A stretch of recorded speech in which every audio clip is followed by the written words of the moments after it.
Like and subscribe if you hate Chirons, and comment down below what country and/or city you're watching from.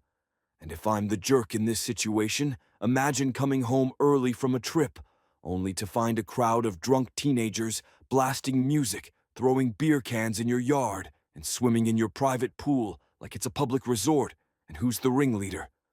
Karen's son, yeah, that Karen, the one who called me aggressive for mowing my lawn at 5 p.m., the one who said my music wasn't neighborly because it had too much bass.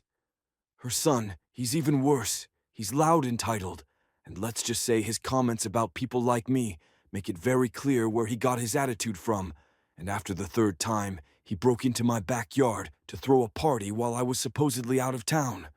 I decided it was time for some good old-fashioned consequences. Let's just say, when I showed up, mid-party with two Rottweilers on leashes, his little pool takeover turned into a sprint for the gate, and the best part, I caught it all on camera. To set the stage, let me tell you a little about my neighborhood. It was a quiet suburban area, a lovely place where families thrived, and everyone seemed to know each other for years. I had maintained a solid reputation, helping neighbors, attending community meetings, and even volunteering for local events. When I invested in my home, I envisioned serenity. My backyard was my paradise, complete with a beautiful pool that I had worked diligently to install after a long work week. Nothing felt better than slipping into that cool water and soaking up the sun. Unfortunately, that idyllic life began to take an unexpected turn when Karen and her family moved in two houses down. She had that classic HOA mentality, constantly nagging residents, criticizing yard decorations, and flaunting her status as the self-appointed neighborhood enforcer. It didn't take long for me to notice her entitled behavior, trickling down to her son from his first taste of freedom. Post-high school, it seemed like Karen's son had been eager to throw wild parties every weekend. Of course, every party was at my expense, the location of choice being my backyard pool. I found myself in more than one ridiculous confrontation about him breaking onto my property. When I was gone, fully aware it was happening every Friday night, I'd see him and his friends slinking around, their laughter echoing through the night, completely unaware of the boundaries they were crossing. And what did Karen do? Nothing. I tried to talk to her about it on numerous occasions, but every time I brought it up, she downplayed it with a wave of her hand, insisting that teenagers were just being teenagers. "It's just a little fun," she'd say. Her condescending tone enough to make anyone roll their eyes. "You should lighten up. Besides, they aren't causing any harm." No harm. I barely had a yard left after the mess they made. Beerens littered my lawn like confetti, and as I often found out, loud music isn't the best way to wind down after a long week. After the third party had taken full control of my pool area, I knew I needed to take action that particular day. I'd been planning a weekend away, but I decided to return home early to sort things out. The last thing I wanted was to return to my property in shambles. Yet again, I pulled into my driveway, exhausted from a long drive, but hopeful that I could finally make a stand against Karen's son. But as I stepped out of my vehicle, the echo of loud bass and boisterous laughter wafted toward me like a punch in the gut. What greeted me was a scene I could never have predicted a posy of teenagers had.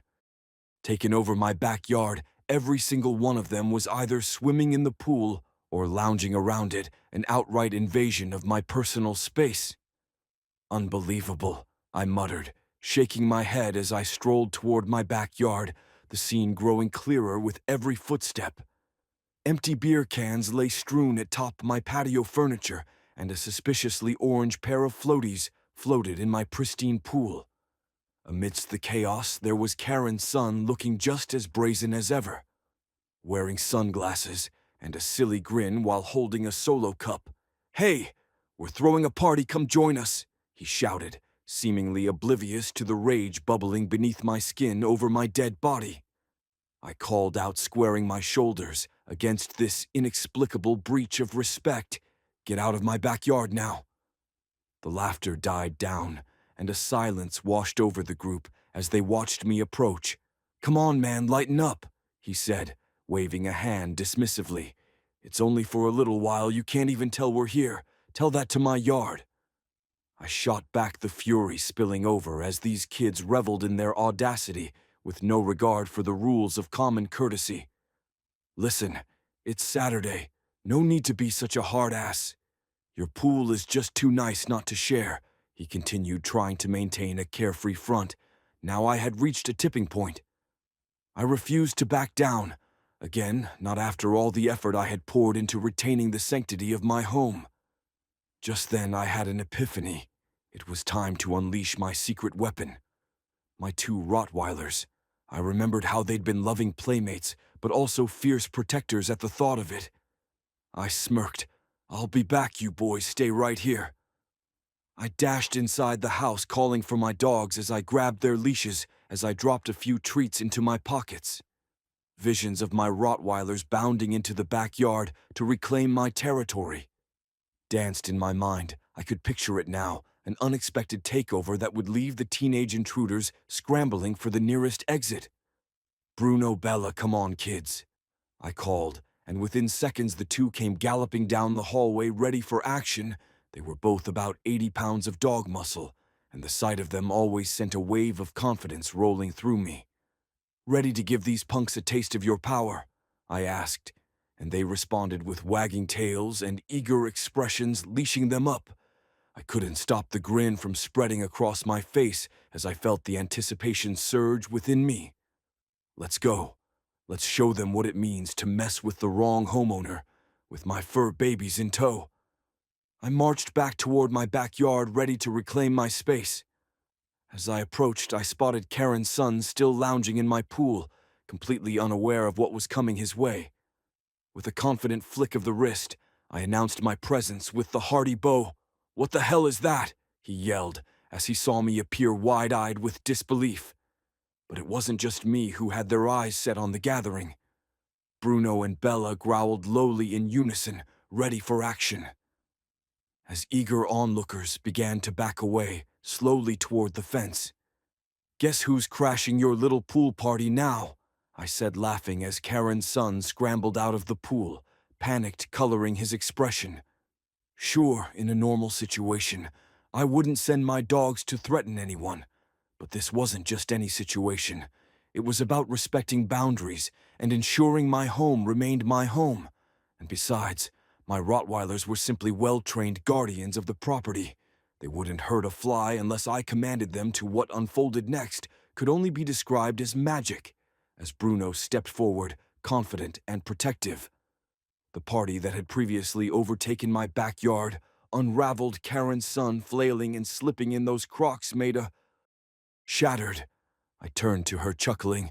"Just a little lesson in respecting boundaries. Karen, looks like your son forgot. He doesn't run the neighborhood." Staring at me with disdain, Karen marched over, icy resolve radiating from her demeanor. "You think this is amusing? My son isn't a criminal. You have no right to his attempts at breaking into my property and holding a rager while I'm supposed to be away. Say otherwise," I said sternly. "Would you like me to remind you and your son what laws protect my home?" Karen's indignation fizzled into thin air as the reality of the scenario hit home. "Just because your dogs are here, that doesn't mean this is appropriate," she spat. "Karen," I said, my tone surprisingly calm despite the absurdity surrounding us. "You brought this upon yourself. You've never once respected my property. This is what happens when entitlement meets reality. Do you realize how lucky you are that I haven't called the cops?" She seated her voice laced with unconvincing bravado. "How lucky I am.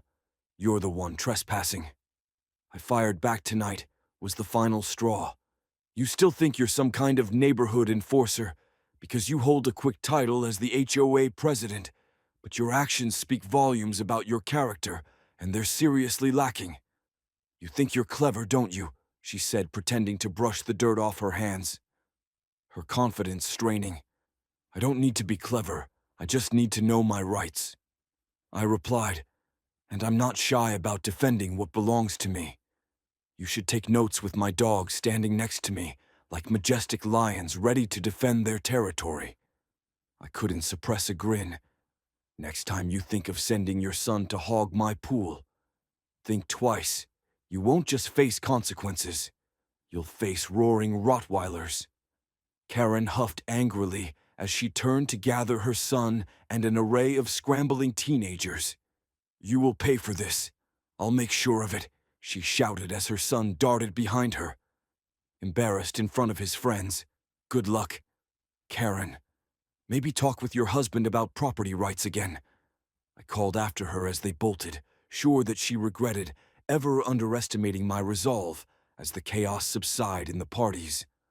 Absurd and chaotic faded away. The morning sun blossomed warmly over the horizon. As tranquility returned to my backyard, the laughter of teenagers had morphed into echoes of Hollywood soundbites, drowning out any form of embarrassment. Karen felt upon leaving so dramatically.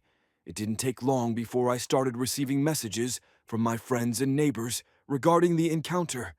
The whole community was abuzz about the absurdity of the situation, praising my decision to stand firm against the nonsensical behavior exhibited. Did you really take your dogs out? One friend texted in disbelief. This is legendary, I laughed to myself, realizing fully that I might have created a new neighborhood sensation, and I certainly relished the thought who knew it could be so entertaining to stand up against the absurd days turned into weeks. And while Karen had seemed to recede into her home, I sensed a lingering tension beneath the surface, something gripping both our lives. I was fully aware that one day she might muster up the courage to enact her revenge, but I was ready. My backyard was still my haven, the scent of barbecue floating anew through the warm summer air. I continued to host friends, and my pool became a hub for my family. An openness that Karen's antics couldn't shake, and while many of the neighborhood kids remained wary of her presence, I reminded them of the importance of standing up against divisive behavior in our community. Eventually, I seized the opportunity to organize a community gathering despite the summer sun blaring down. Neighbors brought food and drinks, excited chatter filling the air as I shared my war story against Karen, with laughter wafting through the crowd. Everyone rallied behind me. It felt good to know we could all lean on one another. I raised my drink, rallying everyone together to community. To standing firm against the absurd, the cheers erupted in response. A newfound bond forged that would keep our neighborhood on solid ground. We celebrated the strong legacy of unity, reinforcing each other's defenses against anyone who thought of tearing down our harmony. And so as for Karen and her antics, while she may have come into my life with bluster and bravado, she ultimately left with nothing but the understanding that messing with the wrong homeowner could lead to a far more entertaining and ultimately bonding experience than she could have ever anticipated it did.